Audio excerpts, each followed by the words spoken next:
So ఈ మొత్తం ఈ విజయసాయి రెడ్డి ఎపిసోడ్ ఇప్పుడు బయటకు రావడానికి కారణం జగన్మోహన్ రెడ్డి అని మీరు 100% అంతర్గతం, లేకపోతే అతను ఒంటరిగాడు అయ్యాడు అనేది మనకు తేలుతుందండి. నిజంగా అతను కానీ ప్రెస్ మీట్ పెట్టారంటే పార్టీ వాళ్ళు ఈ పాటికి అందరూ మాట్లాడేవాళ్ళు అండి, అతను ఏం తప్పు లేకపోతే.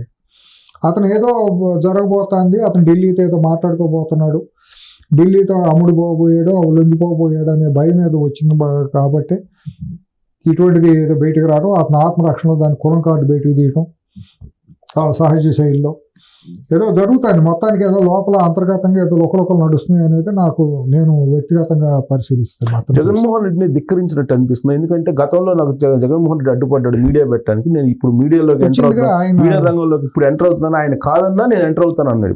ధిక్కరించినట్టు ఇప్పుడు 2 మాటలండి. అటు వెంకటకృష్ణ గారు మాట్లాడింది ఒకటి, ఆయన లైవ్ లోనే మాట్లాడాడు, ఏబిఎన్ వెంకటకృష్ణ నన్ను రమ్మని ఏదేదో మాట్లాడాడు, ఆయన చెప్తే బాగాదనే మాట ఆయన మాట్లాడటం జరిగింది. తర్వాత నెల్లూరు శ్రీధర్ రెడ్డి గారు ఎమ్మెల్యే గారు కూడా కాణిపాకం విఘ్నేశ్వరికి వచ్చి ప్రమాణం చేస్తావు, నేను వస్తాను, నా దగ్గర నువ్వు ఎన్ని అవాకులు చవాకులు ఎంత మాట్లాడావు అనేది అప్పట్లో జగన్మోహన్ రెడ్డి గురించి. ఒకటి మాత్రం వాస్తవం అండి, వైఎస్ జగన్మోహన్ రెడ్డితో పక్కన ఉండాలి ఎవరో, వ్యక్తిత్వం ఉండాలి, ఆత్మగౌరవం ఉండాలి, ఎవరో కూడా అతన్ని సమర్థించరండి. తెర వెనక ఏదో నిజాలు మాట్లాడతారండి, బయటకు వచ్చిన వాళ్ళ మనుగడ కోసం వాళ్ళు దీనికోసం ఏదో మాట్లాడక తప్పదండి. ఇతనికి అసలు వ్యక్తిత్వం లేదు, ఏం లేదు, 2 ఒకే జాతి A1 A2 2 ఒకే జాతి పక్షులండి. ఇతను ఏంటంటే ఇతను తప్పదు కదా, ఒకరికి ఇద్దరు చేసిన ఇది ఉంది కాబట్టి, ఇద్దరికి తప్పదు కాబట్టి ఆ కేసులు ఉన్నాయి కదా, జాయింట్ కేసులు ఉన్నాయి కదా, కాబట్టి ఎవరి అవసరాలు వాళ్ళే దాంట్లో. సో ధిక్కరించి నేను మీడియా పెడతాను అంటున్నాడు. ఇప్పుడు ఉండే మీడియాతో సమాజం బోర్డు లింగం అవుతుంది, ఏమవుతుంది, నీ ఛానల్ పెడితే ఏం దిగుతావు, ఏమవుతుంది, నువ్వు పెద్ద బీబీసీయా, నువ్వు పెద్ద ఈటీవీయా, నువ్వు పెడితే ఏమవుతుంది. వాళ్ళకి హైదరాబాద్లో మూతబడిన ఛానల్స్, కేర్ ఆఫ్ లేని ఛానల్స్ 10ల సంఖ్యలో ఉన్నాయి. ఉన్నటికన్నా ఉన్నాయి ఎంత 3-4 ఏదో ఫ్లూగా సక్సెస్ అయినాయి. సక్సెస్ అయినవి కూడా పడిపోవడం పెద్ద ఎక్కువ సమస్య ఏం కాదు. క్రెడిబిలిటీ కోల్పోతే వార్తా సంస్థ సమాజానికి ప్రమాదం లేదంటారా మరి? 10 రోజులు ఆధ్వర్యంలో వస్తే ఎన్ని రోజులు ఉంటాయండి? అది దాని క్రెడిబిలిటీ ఎక్కడ ఉంటుంది అసలు? ఎప్పుడైనా ఒక వార్తా సంస్థ మేనేజ్మెంట్ యొక్క వ్యక్తిత్వం మీద ఆధారపడి వార్త బయటకు వస్తుందని మీకున్న ఎక్స్పీరియన్స్. ఇవాళ గోయింకా గారి దగ్గర నుంచి తీసుకున్నా, భారతదేశ చరిత్రలో ఎక్కడ తీసుకున్నా కూడా మనం ఏదైతే చిత్రం పెడతామో అదే ఫలాలు వస్తాయండి. నువ్వు ఒక ఇంటెన్షన్స్తో, బ్యాడ్ ఇంటెన్షన్స్తో సమాజాన్ని మోసం చేయాలి, లేదా బ్లాక్మెయిల్ చేయాలి, నేను డబ్బులు సంపాదించాలి మీడియా ద్వారా అని వచ్చినప్పుడు దాని రిజల్ట్ కూడా అట్టాగే వస్తుందండి. ఎక్కువ రోజులు నిలబడదు, తాత్కాలికంగా సక్సెస్ అయినా. ఎప్పుడు హానెస్టీ పేస్ అనేది ఎప్పటికైనా అది రూల్ అండి. కనీసం వ్యాపారం పెట్టినప్పుడు, వార్త అనేది వ్యాపారమే కదండి, ఒక 10% 25% వ్యాపారం చూసుకుని 70% మంచి అనేది ఉన్నప్పుడు మనం ఎవరు తప్పు అంటానికి వీల్లేదు. 100కి 100 ఎవరు చేయలేరండి. ఏ వార్తా సంస్థ కూడా వ్యాపారంగా 100 కోట్ల రూపాయలు పెట్టుబడి పెట్టి ఒక సంస్థ నడపడం సామాన్యం కాదండి. ఉద్యోగాలు, జీతాలు, ఎస్టాబ్లిష్మెంట్ ఛార్జెస్ ఎన్నో ఉంటాయండి. మరీ పూర్తిగా వ్యాపారం బ్లాక్మెయిల్ కోసం వెళ్తాం అనేది తప్పండి. ఏ సంస్థ అయినా సరే దాని మీదే వ్యాపారం చేస్తాం, విషం బీజం లేకపోతే అడ్డగోలుగా సంపాదించిన డబ్బుతో మేము మీడియాను అడ్డం పెట్టుకుని రాజకీయాలు చేయడం కోసం సమాజాన్ని చీల్చేస్తాము, కులాల వారీగా, మతాల వారీగా, ప్రాంతాల వారీగా చిచ్చు పెడతాము, లేకపోతే బ్లాక్మెయిల్ రాజకీయాలు చేసి బ్లాక్మెయిల్ వార్తలు వండి వారుస్తామంటే మాత్రం అది తప్పండి, అది అసాంఘికం అండి. ఆ తీవ్రవాద సంస్థ కంటే కూడా పెద్ద ప్రమాదకరమైన సంస్థలాగా వాటిని మనం జమ కట్టాల్సి వస్తుందండి. నిజాయితీగా నువ్వు వార్తా సంస్థ ఏది పెట్టినా కూడా దాన్ని మనం తప్పకుండా ఇప్పుడు ఆ నీతి నిజాయితీ విలువలో ఈనాడు ఉంది కాబట్టి వాళ్ళ అంత 50 సంవత్సరాలు తిరుగు లేకుండా పత్రికా రంగంలో ఉందండి. వాళ్ళ ప్రజల కోసం మేము పోరాడతాం, ప్రజాహితం కోసం, ప్రజా సమస్యల కోసం, లేకపోతే అప్రజాస్వామ్య పనుల మీద గలవెత్తడం వల్లనే ఆంధ్రజ్యోతి అనేది దానికి ఒక ఎస్టాబ్లిష్మెంట్, దానికి ఒక క్రెడిబిలిటీ ఉందండి. అట్లాగే ఆంధ్రప్రదేశ్లో ఉన్నటువంటి అసాంఘిక చర్యల మీద పోరాడమంటే TV5 లాంటి దానికి అతను వాళ్ళకి భయించగలుగుతారండి. ఆ పేరు ఎందుకు ఎత్తారు? వాళ్ళు చేసిన అప్రజాస్వామ్య పనులకి నిలబడ్డారు, ప్రజల తరపున నిలబడ్డారు, పోరాడారు కాబట్టి ఆ సంస్థకి వాళ్ళ ఆ క్రెడిబిలిటీ వచ్చిందండి. ఇవాళ మనం ఇన్ని మాట్లాడుకుంటున్నాం అంటే ప్రజల సమస్యల కోసం, ప్రజల కోసం నిలబడిన వాళ్ళు ఎప్పటికైనా చరితార్థులు అవుతారు. నువ్వు వచ్చిందే నువ్వు అక్రమ మార్గంలో వచ్చావు, నీ బతికే అక్రమం, నీ వ్యక్తిత్వమే అక్రమం, నీ బిహేవియరే అసాంఘికం, నువ్వు పెడితే అంతా గుడ్డుగా మూతేంటి రా చూసుకుందాం, ఛానల్ పెట్టు, అంతేనంటారు.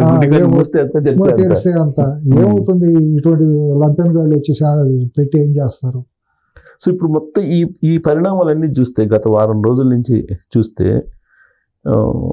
టోటల్గా ఆంధ్రప్రదేశ్లో కొంత కన్ఫ్యూజన్ లాగా అనిపిస్తుందా, లేదంటే స్టెబన్గా పరిపాలన ఉన్నట్టు అనిపిస్తుందా? ఇప్పుడు టూ ఎర్లీ సిఎస్ గారు, పరిపాలన వాళ్ళు చేయాల్సిన పనులు వాళ్ళు చేసుకుంటూ వెళ్తున్నారు. మనం social media can't run the government అండి. సోషల్ మీడియాలో వచ్చే పోస్టులు అన్నింటినీ పట్టుకుని మనం కూడా రియాక్ట్ అవడం తప్పే అండి. 12వ తారీఖు ప్రమాణ స్వీకారం జరిగింది. ఇవాళ ఎంత అండి, 17 అంటే దాదాపు ఇంకా 5 వారాలండి. 5 వారాల్లో ఇంకా వాళ్ళు కూర్చుంది చేసింది కూడా లేదు. కాబట్టి ఏంటంటే కొన్ని ప్రయారిటీస్ని మిస్అండర్స్టాండింగ్ అనేది జరుగుతుంది. ప్రయారిటీస్ వెళ్ళాల్సిన ప్రయారిటీస్లో వెళ్ళకపోయేటప్పటికి పిల్లి ఇది అన్నట్టు కుక్క తోక అన్నట్టు కుక్క తోక నోపాలి కానీ తోక కుక్క నోపకూడదు కదా.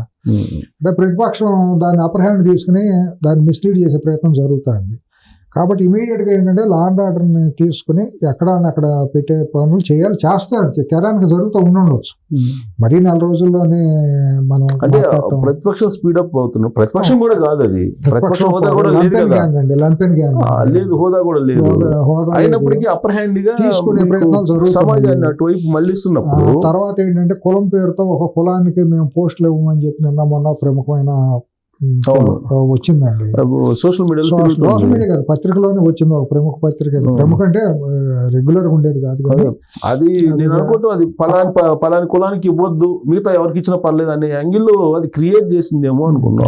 క్రియేట్ చేయడానికి అలజడి కాదు కానీ అది తప్పేనండి. అది ప్రభుత్వం కూడా పరిశీలించుకోవాలి. అది తప్పు అవుతుంది, అది చాలా తప్పు అండి. అది నేను నాకుండా ఇంటర్నల్ ఇన్ఫర్మేషన్ ప్రకారం అటువంటిది ఏదో జరుగుతుంది. అప్పుడు అది ఏం పాపం చేశారండి? కమ్మకులం ఉద్యోగం చేయడం తప్ప? కమ్మకులంలో ఉండేవాళ్ళు సిఏలు కానీ ఎస్ఐలు కానీ డిఎస్పీలుగా ఉంటాం ఏం పాపం చేశారండి? పెళ్ళాం పిల్లల కోసం చదువుకున్న వాళ్ళు అర్హత ఉద్యోగం వచ్చిందండి. లేకపోతే తీసేయండి, కమ్మాళ్ళు పోలీసులో యూనిఫామ్కి పనికిరారండి, తీసుకెళ్ళేదన్నా వేరే పోస్టులో సివిల్ యూనిఫామ్లో ఉండే డ్రెస్సులు వేయండి. రేపటి నుంచి ఒక ఫత్వా పెట్టేసేయండి, కమ్మాళ్ళు పోలీసులోనూ రెవెన్యూ డిపార్ట్మెంట్లో అర్హత కాదనుకుంటే దానికి తగ్గట్టే వాళ్ళు వెళ్తారు, చదువుకుంటారు, లేకపోతే వాళ్ళు బతుకాడు వేరే దారి చూసుకుంటారు. చట్టం చేసేయండి, కమ్మాళ్ళు పనికిరారు, బతకడానికి పనికిరారు ఉద్యోగాల్లో అని. ఈ కక్ష సాధింపు ఏంటండి? మొన్నటిదాకానే వాళ్ళు ఉన్నప్పుడు అంతసేపు వాళ్ళు చేశారు, వాళ్ళు తెరవెనక పెట్టేశారు. తెరవెనకేంటి అసలు బలిపేట మీద ఎక్కిచ్చారు. వాళ్ళు మీరు వచ్చిన తర్వాత కూడా వాళ్ళు పక్కన పెట్టండి అని లేకపోతే రాయరు కదండి. అటువంటి వార్త వచ్చిందంటే దాని మీద హోమ్ డిపార్ట్మెంట్ అన్న చర్య తీసుకోవాలి. మరి మేము ఎక్కడన్నామా మీరు ఎందుకు వార్త రాశారనే పేపర్ కూడా ఏదో ఉంది కదా. ఉంది, పేపర్ అయితే ఆన్లైన్ పేపరే కదా. అటువంటి మరి ఒక నిజంగా ఇర్రెలవెంట్ వార్త వచ్చినప్పుడు చట్టపరమైన చర్యలు తీసుకోవాలి. ఖచ్చితంగా దానికి వివరణ ఇవ్వాలి. మేము చేయలేదు, తెలియట్లే అసలు. అక్కడ కమ్యూనికేషన్ అనేది లేదండి. సీఎంఓలో సరైన కమ్యూనికేషన్ లేదు, పిఆర్ఓ సరిగ్గా లేడు.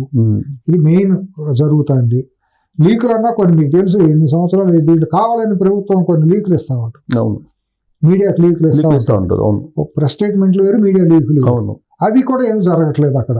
అసలు ఏం జరుగుతుంది ఏమీ తెలియట్లా.